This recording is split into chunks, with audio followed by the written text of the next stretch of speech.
Hello everyone, I'm the one of your classmates. So, I chose the topic of innovation in the classroom using technology to inspire learning. My introduction, the changing classroom.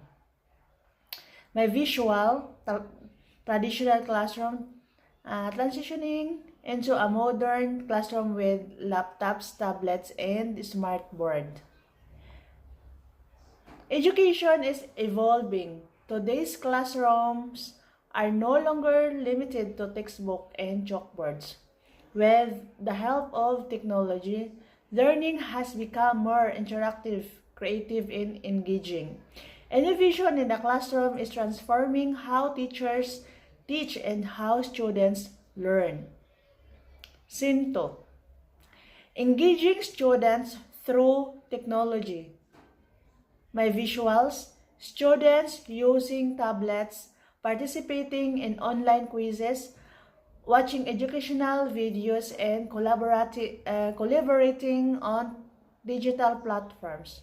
Narration, technology increasing student engagement, interactive presentations, educational apps, videos, and online activities make lesson more interesting and meaningful.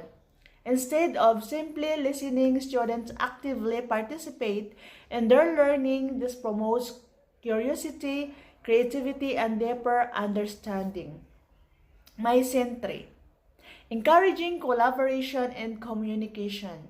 My visuals, students working together on shared documents like Google Drive, yan yung mga sharing. Then, participating in virtual discussions and giving feedback online.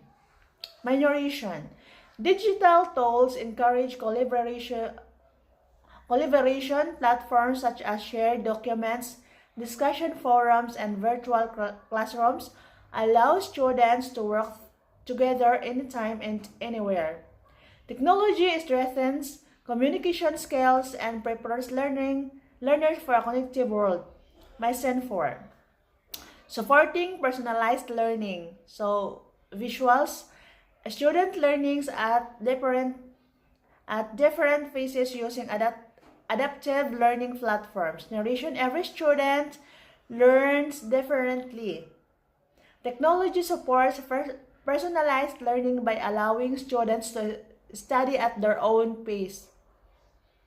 Teachers can provide customized activities like feedback, resources to meet individual needs.